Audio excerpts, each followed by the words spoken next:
है everyone, my name is समप्रीत। आप सबका स्वागत है एक और नए वीडियो पर।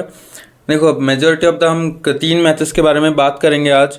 बार्सिलोना वाला गेम, बार्सिलोना एब्सोल्युटली बहुत बड़ा विन है बार्सिलोना के लिए। उसके बाद मैनचेस्टर यूनाइटेड के लिए बहुत क्रूशल 3 पॉइंट्स, और उसके बाद स्पर्स के बारे में बात करेंगे। स्पर्स में क्या प्रॉब्लम्स चल रही है, क्या होने वाला है स्पर्स का। देखो, पहले ही बार्सिलोना के बारे में बात कर लेते हैं। तो देखो, बार्सिलोना चैंपियंस लीग में तो बार्सिलोना का अलग ग्रुप हम देखते आ रहे हैं। बार्सिलोना अलग तरीके से गेम खेलती है। कोपा डेल रे में अलग खेल रही है। सुपर कप ऑलरेडी उन्होंने जीत चुके हैं। तो ला लीगा में बार्सिलोना बहुत ज़्यादा स्ट्रगल कर रही थी। बहुत स्ट्रगल मतलब क्या बोलूँ मैं, मैचेस जीत नहीं पा रहे थे। गेम तो बहुत अच्छे खेल रहे थे, चांसेस बहुत ज़्यादा क्रिएट कर रहे थे, बट अल्टीमेटली वो गोल स्कोरिंग एबिलिटी में हमारा प्रॉब्लम्स था। हमारे स्ट्राइकर्स या फिर विंगर्स फिनिश नहीं कर पा रहे थे, हमारे मिडफील्डर्स फिनिश नहीं कर पा रहे थे, बहुत दिक्कत आ रही थी। बट हमें इन चीज़ों को ओवरकम करके बैक आना है, क्योंकि ला लीगा में बहुत ज़्यादा पीछे नहीं है। 7 पॉइंट के डिफरेंस है, मानता हूँ, बट 7 पॉइंट का डिफरेंस, अभी के 7 पॉइंट का डिफरेंस हम गैप को कम कर सकते हैं। हमें अपने मैचेस जीतने होंगे।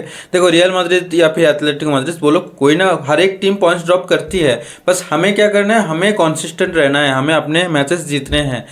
देखो, अभी मैड्रिड डर्बी आने वाला है, उसमें मान के चलो, अगर मैड्रिड ने 2 पॉइंट ड्रॉप के, मान लो तो ड्रॉ हो गया, जीत भी सकती है रियल मैड्रिड, एथलेटिको मैड्रिड जीत सकती है, कोई दिक्कत नहीं है।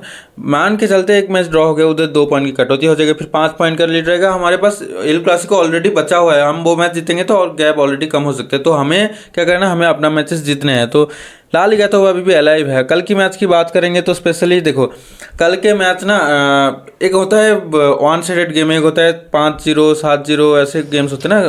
उन गेम्स में भी आप देखोगे ओपोनेंट टीम कुछ करने की कोशिश करती है, बट वो लोग फेल हो जाते हैं बहुत बुरी तरीके से। जैसे एल क्लासिको हुआ, 5-1 हुआ, लेकिन रियल मैड्रिड ने गेम निकालने की कोशिश करी थी। फर्स्ट 10-15 मिनट रियल मैड्रिड ने हमें डराया था।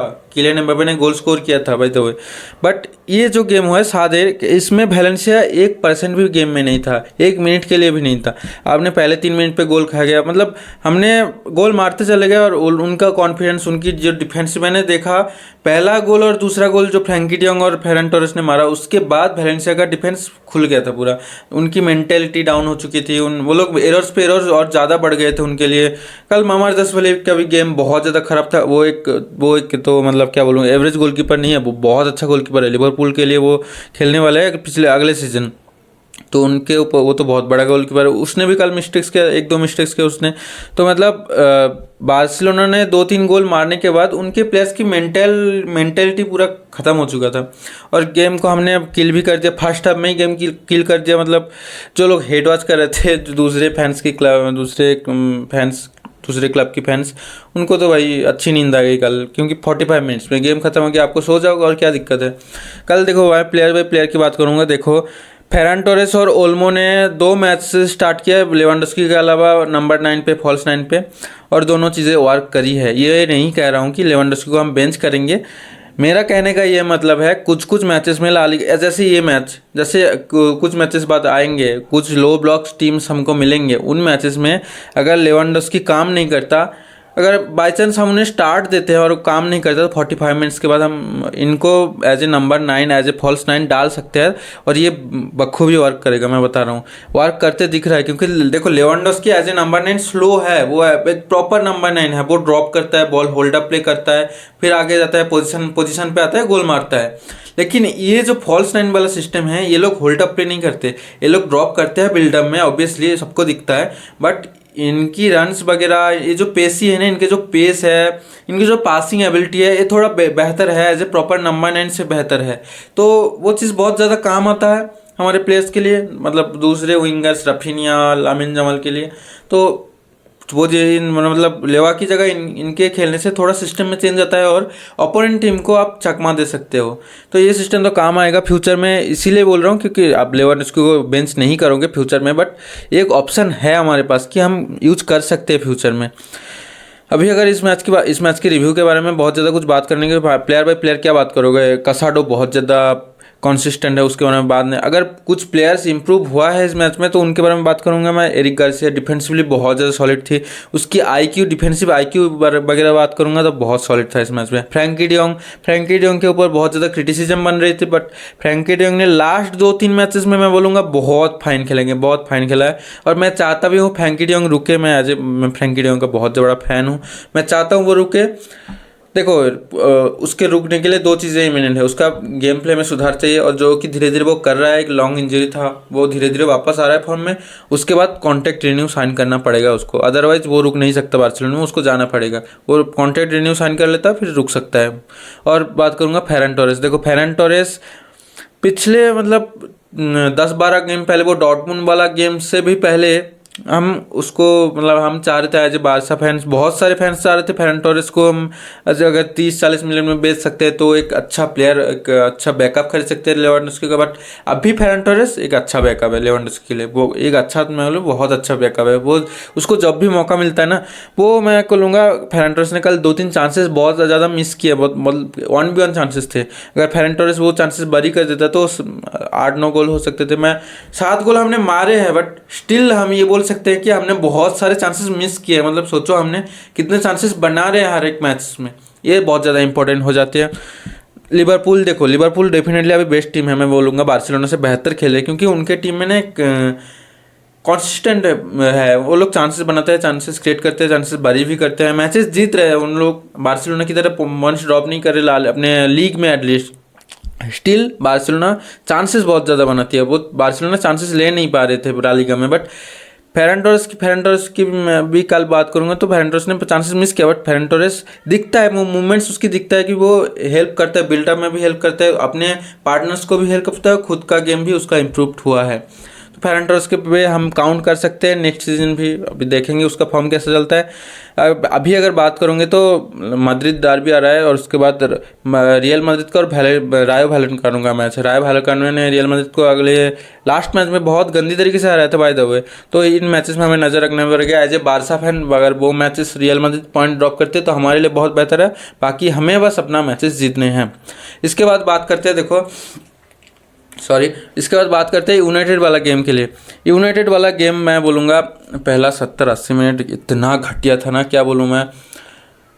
मतलब हाफ टाइम के बाद मैं लाइव वॉचलन कर रहा था, हाफ टाइम के बाद मैंने गेम स्विच कर लिया, इतना घटिया था। फर्स्ट हाफ तो मतलब फर्स्ट हाफ में आप सोचोगे फुलहम ने 3 चांसेस, 3 शॉट ले, 3 शॉट में तो एक मतलब क्रॉस बार के बहुत ऊपर से एक वाइड थे, मतलब कोई टारगेट के आसपास भी नहीं था। और यूनाइटेड ने एक शॉट लिया फर्स्ट हाफ में, वो भी टारगेट पे, मतलब वो तो मतलब गोलकीपर के लिए आसान सेप था, उसको भी प्रॉपर एक शॉट्स नहीं बोल सकते।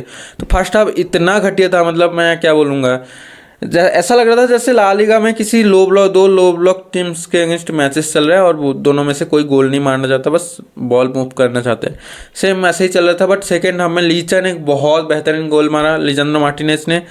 लीचा ने डार्बी में भी गोल स्कोर किया था, मैनचेस्टर डार्बी में। और लीचा बहुत ही मतलब लीचा का गेम बहुत ज़्यादा लिफ्ट हुआ है। बीच में लीचा जब गोल्स खा रहे थे यूनाइटेड, तब लीचा के लिए मेरा भी क्रिटिसिज्म था, लीचा डिफेंड अच्छा नहीं कर रहा था, लीचा मिस्टेक्स कर रहा था, बट वो चीज़ मिनिमाइज हुआ है और गोल लाइन क्लियरेंस वगैरह आ गया अंत में। देखो मैं बोलूँगा ये मैच ना मैनचेस्टर यूनाइटेड डिजर्व करती थी विन करना।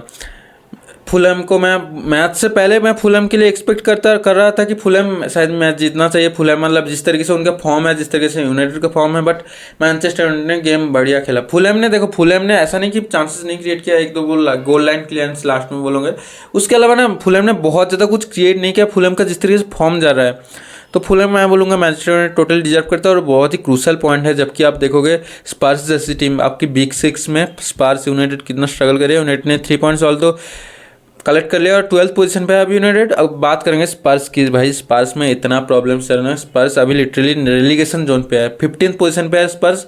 अगर 16-7 की बात करोगे तो 17th पोजीशन पे लेस्टर 17 पॉइंट और एवर्टन 23 पॉइंट और स्पर्स का 24 पॉइंट।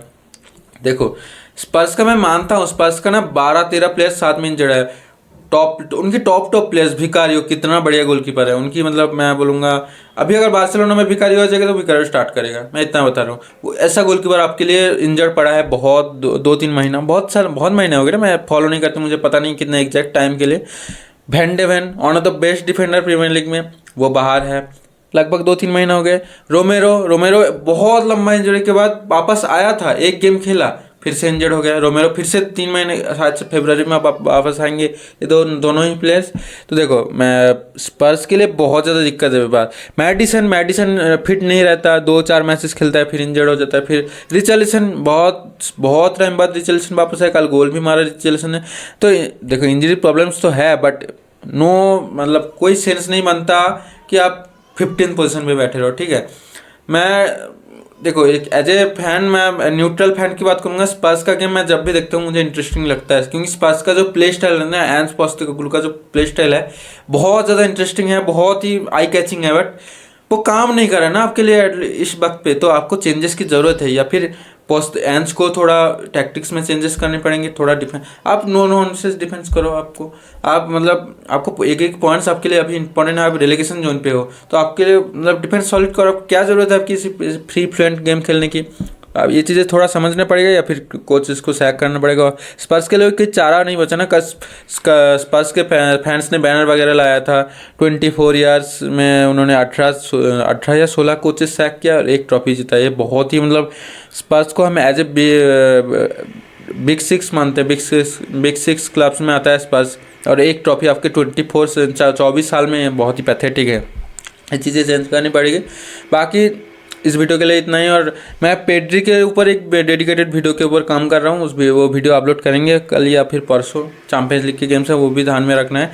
तो मिलते हैं नेक्स्ट वीडियो के लिए। फिलहाल इस वीडियो को लाइक कर दो, मिलते हैं नेक्स्ट वीडियो के लिए।